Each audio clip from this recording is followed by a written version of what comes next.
Bom dia, irmãos e irmãs. Mais uma vez estamos juntos na paz de Jesus Cristo e agradecendo ao Senhor por mais um dia de vida que Ele nos concede, mais um dia em que podemos falar com Deus, em que podemos conversar com Deus, em que podemos refletir a Sua palavra nos nossos corações. E hoje nós estamos cultuando a Ele com a Sua graça, com o seu louvor, com a Sua misericórdia, e por isso estamos contentes para estarmos juntos novamente. Nesse momento vamos orar e pedir a orientação de Deus para a Sua palavra. Meu Deus, muito obrigado, Pai, por esse dia maravilhoso que nos concedes. Obrigado, Senhor, pela noite, pelo descanso. Obrigado pela Tua proteção durante toda a madrugada. E obrigado por esse dia maravilhoso. Obrigado pelo ar que respiramos. Obrigado pela saúde. Obrigado por todas as coisas que estás fazendo por nós, principalmente nos abençoando, nos dando condições de estarmos te louvando e te agradecendo imensamente pelo Teu amor, pelo Teu carinho, pelas nossas vidas. Fique conosco nesse momento, Pai. Fale conosco nos nossos corações e dá-nos o sentido de vivermos segundo a Tua verdade, segundo o Teu querer e desenvolver o nosso dever, a nossa vida para a honra e glória do Teu santo e eterno nome. Amém. Hoje é um dia que eu estava prevendo fazer a ceia, porque sendo o primeiro domingo do mês de maio, dia 3 de maio, se estivéssemos na igreja, estaríamos fazendo a ceia do Senhor. Eu poderia estar fazendo a ceia nesse momento, mas por motivos de problemas de equipamento, nós estamos fazendo o áudio, mas em condições não muito boas, porque o Macintosh da Fernanda teve problemas e foi para a assistência técnica para resolver esses problemas e posteriormente a gente possa ter outros vídeos.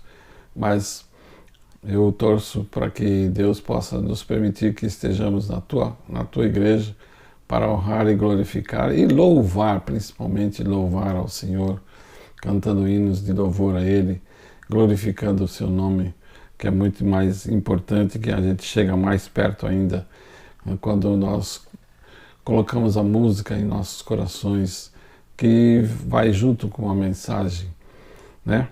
E é gostoso ouvir também, principalmente agora que eu estou ouvindo bastante músicas, né, no celular, e a gente fica ouvindo as músicas antigas que eu cantava na época que eu era jovem, lá na Igreja Presbiteriana de Jaú, e faz a gente recordar um pouco daqueles tempos gostosos que nós tínhamos, principalmente quando eu namorava a Silvia. Naquela época era muito gostoso, não tem problema de lembrar isso. Bom, hoje é o quarto domingo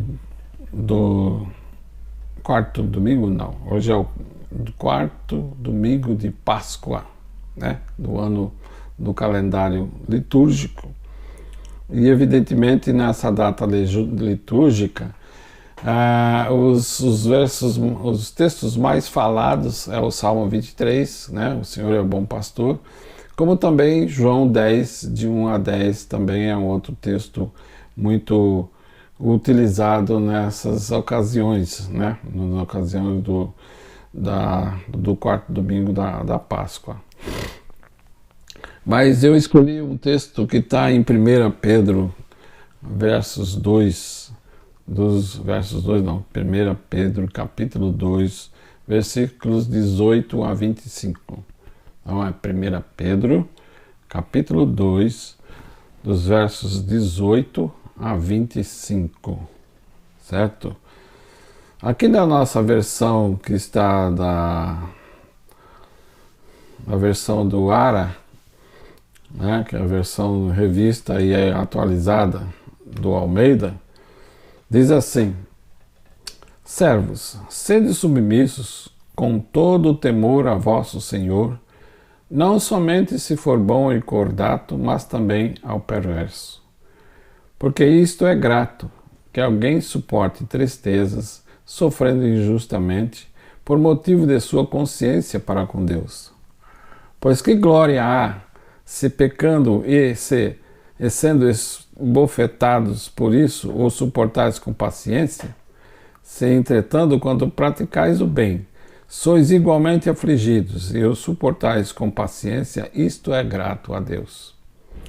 Porquanto para isto fostes chamados, pois que também Cristo sofreu em vosso lugar, deixando-vos exemplo para seguirdes os seus passos, o qual não cometeu pecado, nem dolo algum se achou em sua boca.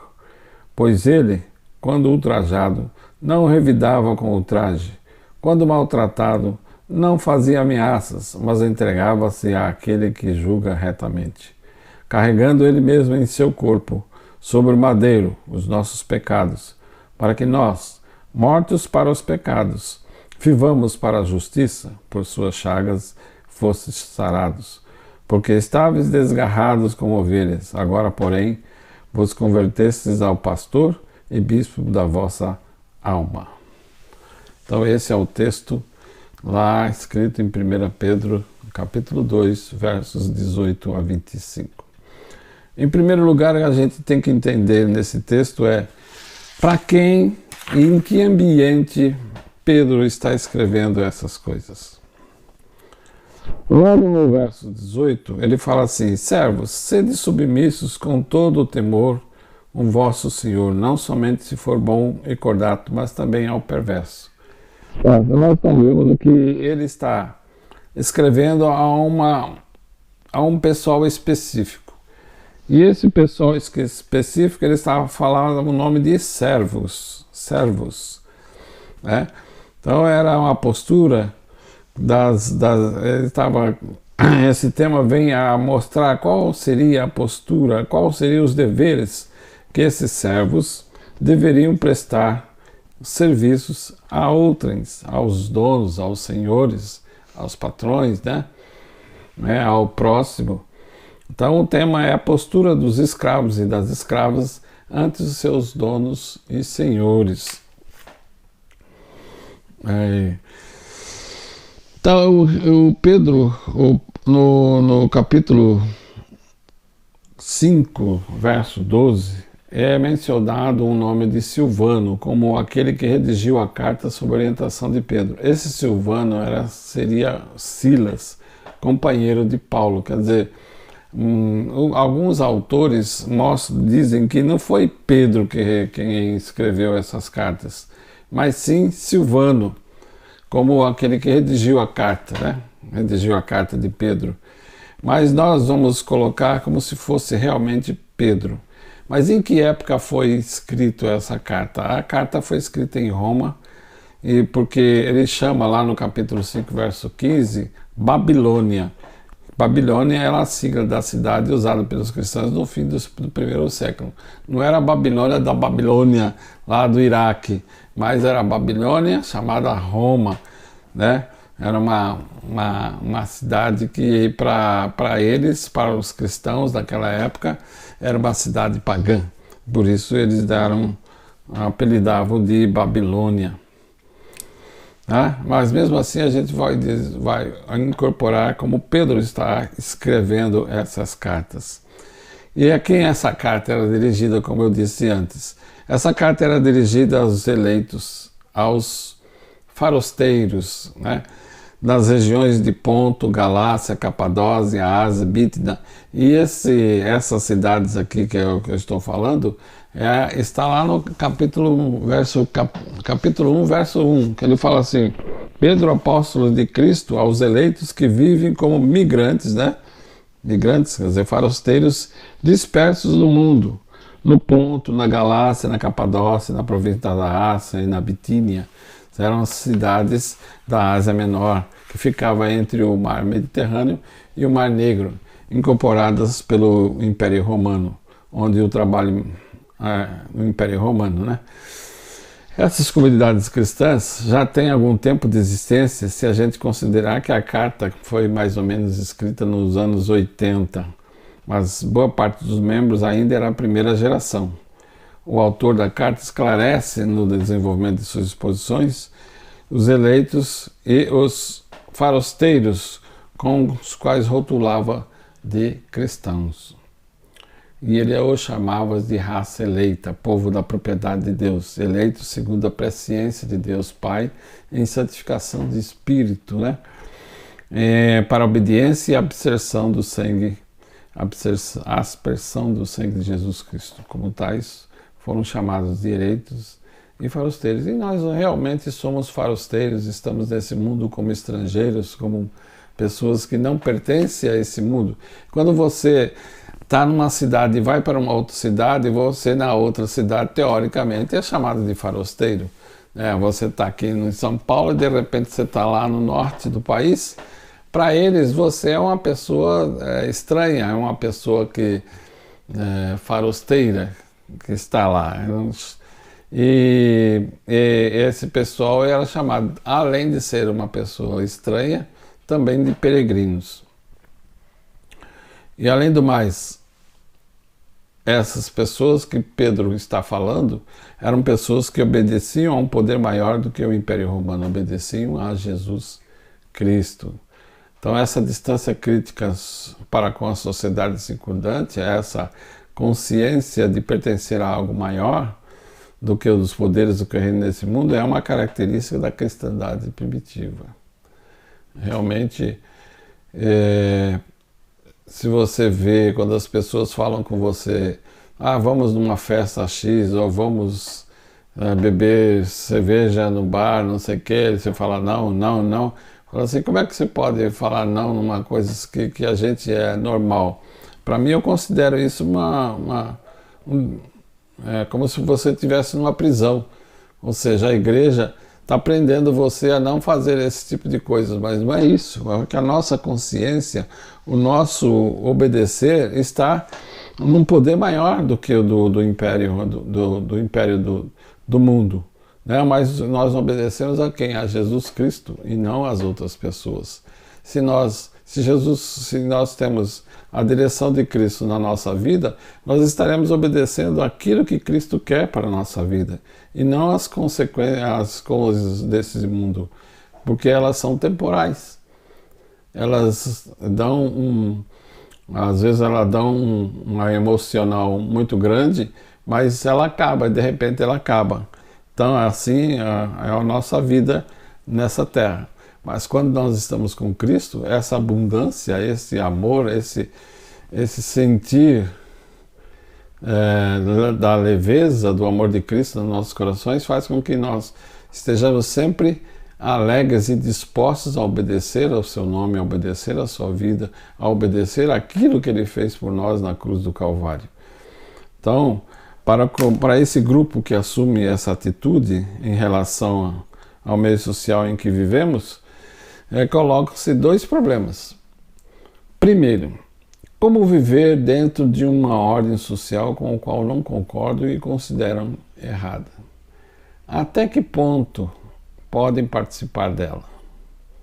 E sendo obrigados a participar, o que isso significa para a sua fé? Segundo, como lidar com a austeridade que toda a sociedade dispensa àquelas pessoas, àqueles grupos que são e querem ser diferentes, que pensam e creem em outra maneira, que se negam a participar integralmente. Então, essa primeira carta de Pedro, ela dá orientação nessa situação. Por isso, o tema geral da carta é uma postura cristã diante do sofrimento imerecido por causa dessas opressão e perseguição da sociedade circundante. Quer queira, quer não, nós temos essa opressão. Às vezes a gente fala assim, não, nós não temos essa. Temos sim. Se você realmente segue a Jesus Cristo, você sente essa pressão, você sente que as pessoas não gostam da sua postura, da sua maneira de ser. Eles acham que você é uma pessoa muito radical e que não quer sentir os prazeres que o mundo oferece. E realmente um cristão verdadeiro não quer sentir os prazeres da carne, mas quer sentir os prazeres do Espírito. Se nós voltarmos ao nosso texto, no texto do Almeida, ele fala: servos, sede submissos com todo o temor ao vosso Senhor. E eu olhei para o grego, né, para a língua original que estava escrito esse verso. Ele diz assim: escravos domésticos, submetei-vos aos patrões com todo respeito, não só aos bons e afáveis, mas também aos que são difíceis.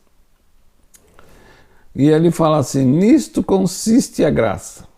Aqui no verso da Ara fala: porque isto é grato, que alguém suporte tristeza sofrendo injustamente por motivo de sua consciência para com Deus.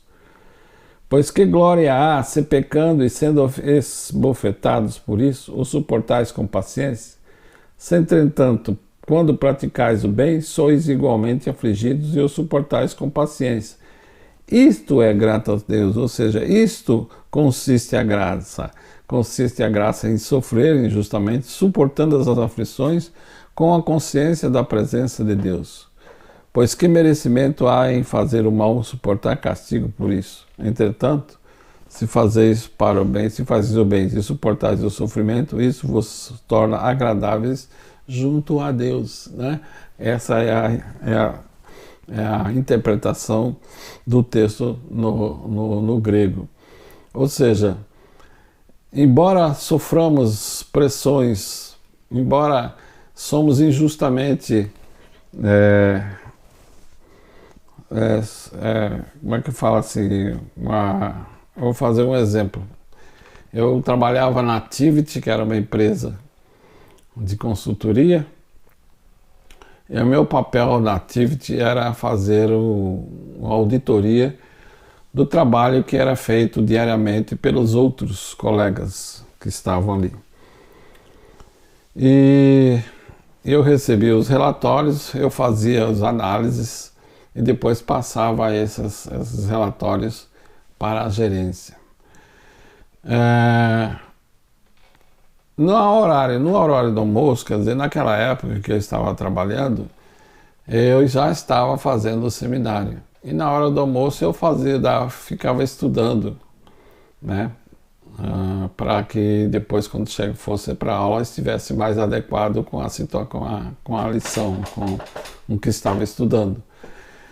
E um dia teve um colega meu que via eu estudar a palavra de Deus, abria a Bíblia ali na mesa, né? Depois do almoço, ainda tinha uns 40 minutos ainda, eu aproveitava esses 40 minutos para abrir, para refletir, para ler texto, algumas coisas a mais.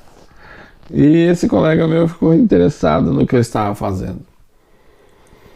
E eu fui explicando a ele, né, com os textos que eu estava refletindo, e aí explicava para ele o que significava aqueles textos.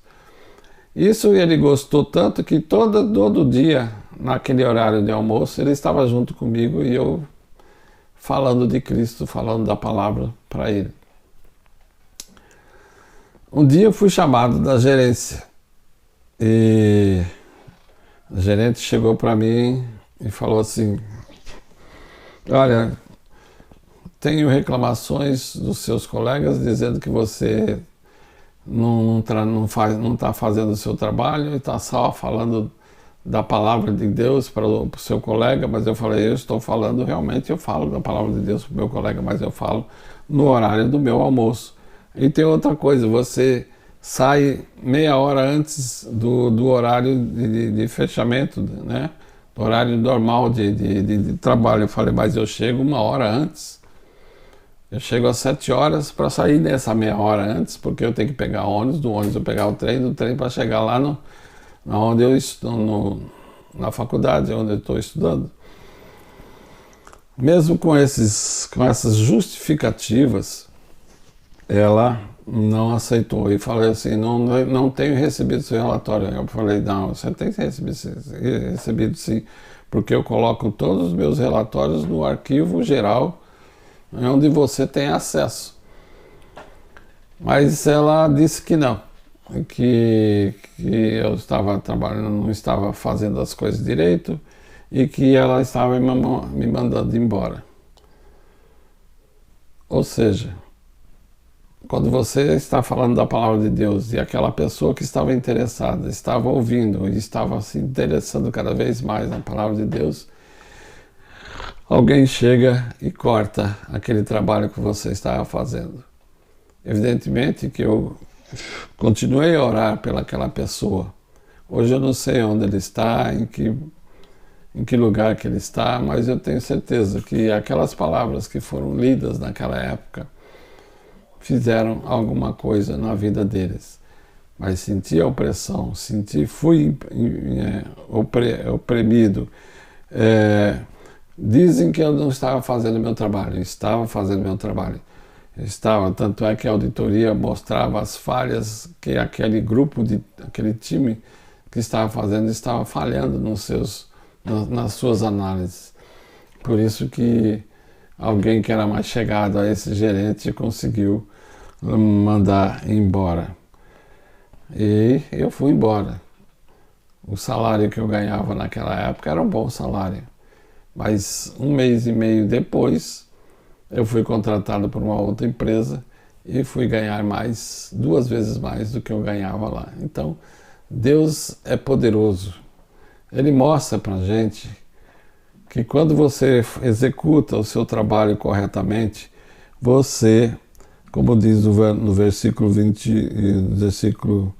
20, pois que merecimento há de fazer o mal e suportar castigo por isso? Entretanto, se fazeis o bem e suportais o sofrimento, isto vos torna agradáveis junto a Deus, né?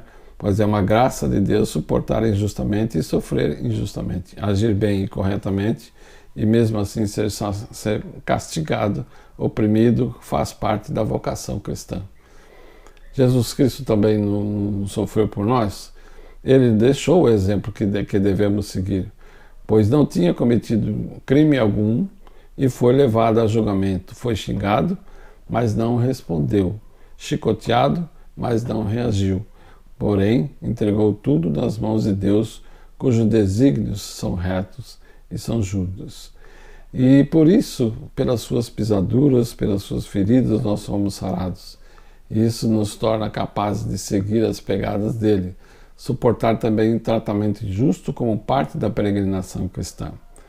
E esse tratamento injusto não só é um tratamento que vem assim dos patrões ou das patroas, mas também das pessoas que trabalham como domésticas dentro de uma casa. Ela tem que suportar, né, as coisas injustas que a dona da casa faz. O nosso sofrimento não se compara ao sofrimento de Cristo, mas conscientes do que ele sofreu por nós, conseguimos suportar com paciência a injustiça que sofremos. Nós temos dificuldade hoje em aceitar uma postura como essa? Temos, realmente temos. Ela parece confirmar o que os cristãos da igreja cristã têm afirmado. A religião serve para acalmar, para controlar as camadas sociais oprimidas, exploradas e injustiçadas pelos que estão no poder e possuem riqueza, dizendo aos escravos que devem obedecer e respeitar aos senhores, inclusive os maus e perversos. A igreja coloca-se a serviço da classe dominante, né? Parece que realmente é isso, né? Toda vez que você está dizendo para você suportar todas as injustiças e não revidar ao que eles estão fazendo com você, parece que é uma orientação que você deve seguir para que não desrespeito ao que Deus manda conosco. É necessário, porém, analisar essa questão. A sociedade do Império Romano naquela época baseava a sua economia em todo o trabalho e funcionamento da escravidão. Sem os escravos não havia produção. Por isso, qualquer ideia libertária, qualquer vestígio de rebelião entre a massa de escravos, o mais velho que fosse, era erradicada a ferro e fogo. Os senhores tinham o poder de castigar os seus escravos com a morte. Mas há elementos nessa exortação de Pedro que apontam para além da justiça presente. Implicitamente ele diz aos cristãos, especificamente aos escravos em nossa perícope, nessas instituições são temporais e temporárias. Foram feitas por homens e têm poder limitado. Não podem negar a liberdade que vocês receberam em Jesus Cristo. Mas nas circunstâncias do tempo presente, vocês precisam submeter-se a eles de bom grado para que a redenção oferecida à humanidade em Jesus Cristo possa ser divulgada e a igreja cresça. Se isso implica sofrimento para vocês, também diante de si o exemplo de Jesus Cristo, que sofreu injustamente, salvando-os por meio da sua paixão. Essas opressões, essas coisas injustas que possam acontecer, quando eu trabalhei em várias empresas, principalmente como consultor, a gente via o gerente chamar ao seu subordinado, oprimindo ele, falando um monte de coisas que a pessoa não merecia. Ela era tratada injustamente. Então, por isso, ficava